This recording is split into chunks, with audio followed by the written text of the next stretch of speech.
আগে ভালো ছিলাম আমরা অনেক, দুই মুঠো ভাত নিয়ে সংসার করে দুধ ভাতে খাইতাম। এখন দুধ ভাত কেন, এখন ওনারে থাকতে হবে বউ বাচ্চাকে নিয়ে। তা যদি ইনকাম না করতে পেটে মানুষকে খুন করবো। আমি যদি ইনকাম বউ বাচ্চাকে না করে মিলে খাইতে পারি, তা আমি কি করবো কোন? আমি কি করব? আমাকে তো ভাত দিতে হবে, পেটে ভাত দিতে হবে, পানি দিতে হবে, চা খাইতে হবে, সিগারেট খাইতে হবে। আমি কি করব? আগে রিক্সা চালাইতাম, 1000-1200 করে ইনকাম করতাম। এতে আমার পরিবার 5টা সদস্য আমি চালাইতাম, ঢাকা শহরে রিক্সা চালাই। এখন আমি নিজে খাওয়া দাওয়া বাঁচতে পারি না। এই আন্দোলন থেকে আমি এখনো 2000 টাকা বাড়িতে পাঠাতে পারিনি। বউ বাচ্চাকে কি খাওয়ামু? নিজে এখানে রুম ভাড়া দিতে পারি না। ইনকাম মনে করেন যে 400-500 টাকা ইনকাম হয়, 400-500 টাকা সংসার এখানকার ঢাকার খরচায় চলে যায়।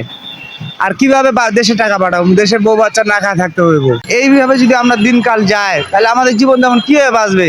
এতে বিশ্বাস করবেন না, আপনি সকাল থেকে আমি ইনকাম এই যাবত করছি 260 টাকা। 260 টাকা কি আমার পেট চলবো না দিন যাইব কোন?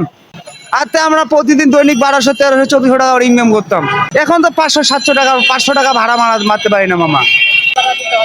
140 টাকা ভাত বিল দিতে হয়, 150 টাকা, কত হয় 300 টাকা, ওর খরচ যায় 100 টাকা, 400 টাকা, এই 260 টাকা। আর খুব জোর মনে করেন আর 150-200 টাকা ভাড়া মারমু, তাতে হয় 400-500 টাকা হয়। তাহলে কি আমাদেরকে জীবন যাবো না মাংস খাওয়া দেবো?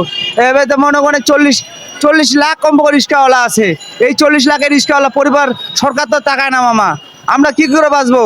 মানুষ সরকার তো টাকা চালে বন্যার ওই দিক দিয়ে। আমি রিক্সাওয়ালাদের 1 বছর ধরে, এই 40 দিন ধরে আমরা আন্দোলন কাটাইলাম। কিভাবে কাটাইলাম না কাটাইলাম, কিভাবে খাচ্ছি না পাচ্ছি, কিভাবে আসি না আসি, এটা কি সরকার টাকাইছে? একটাও টাকায় নেই। কোনোদিন হয়তো 2 মুঠোর ভাত 1 মুঠো খায়, কি করবো? 2 বেলার ভাত 1 মুঠো খায়, কি করবো এখন? আর কিছু করণীয় নেই তো। আমি 5টা সদস্য ঢাকা শহর থেকে চালাই, রিক্সা চালাই। 1 মাসে কামাই করি 20,000, 22,000, 25,000 টাকা করে লয়ে যাই। কিন্তু এখন তো মনে করেন যে 500 টাকার উপর ইনকাম হয় না মামা। খুব কষ্ট করিও, আমি 5 দিন ধরে ভাত বিল দিতে পারি না। সত্যি কথা যেটা, মিথ্যা কথা বলিনি। মিথ্যা কথা বলে মায়ের দেনা করি। 5 দিন ধরে আমি ঢাকা শহরে ভাত বিল দিতে পারি না। তা আমি কি করে বাঁচবো কোন?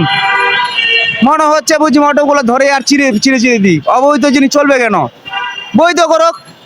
হাসিনা ওই সরকার, গত সরকার কয়টা মহাসড়কে উঠতে পারবো না এই সরকার বলছিল। আমরা সুন্দর করে জীবনযাপন করছিলাম, সুন্দর টাকা ইনকাম করে বাড়িতে নিয়ে গেছিলাম। এখন আমি এই 2 মাসের রুম ভাড়া দিতে পারিনি মামা। আমি কি করবো কোন? এখন তো আমরা মামা ভাত পাই না। আমরা কি বুঝতে পারতেছেন? আপনি 260 টাকা কামাই করে আমার পকেটে থেকে লয়ে নেবেন না। এই টাকা আমার টাকা কি লয়ে নেবেন? এই টাকাটা নিয়ে কি করবো আমি দেশে? বাইরে যাচ্ছি 12টায়। আমি এখন বাজে কয়টা? 12, 11, 12, 1, 2, 3, 4, 5, 6। এই 6 ঘন্টা কি আমার কি এই 250 টাকা ইনকাম করলে হইব কোন? একটা যদি মানুষের বাড়ি হাজিরা দিতে পারি, 8 ঘন্টা ডিউটি করি, 300 টাকা 400 টাকা পাবো। তাহলে তো আমাদেরকে ঢাকা ছেড়ে চলে যাইতে হবে। আর কিছু করণীয় নাই তো। আমরা তো যাবো, ওই গাড়ি ভাড়াটা তো ইনকাম করতে পারবো না।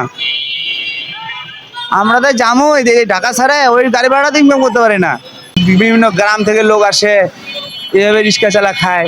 এটা আমাদের যদি মনে করেন না চলে, তাহলে আমরা তো গ্রামগঞ্জ শহর টর সবাই মনে করেন যে হাহাকার সৃষ্টি হয়ে যাব। হাহাকার সেরকম সৃষ্টি হয়ে যাব। ভাত পাবো দেবো, এতে মনে করেন যে দুর্নীতি দুর্যোগ বাড়ে যাব। এটা কি আপনারা চান কোন? এতে দুর্নীতি দুর্যোগ বেশি বাড়ে যাব। কেন বাড়বে? যদি ইনকাম না আমি করতে পারি, পেটের দায় যদি ইনকাম না করতে পারি, পেটে মানুষকে খুন করবো।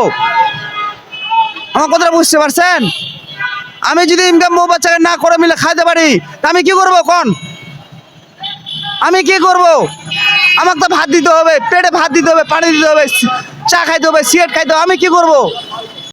আগে ভালো ছিলাম আমরা অনেক, 2 মুঠো ভাত নিয়ে সংসার করে দুধ ভাতে খাইতাম। এখন দুধ ভাত কেন, এখন ওনারে থাকতে হবে বউ বাচ্চাকে নিয়ে।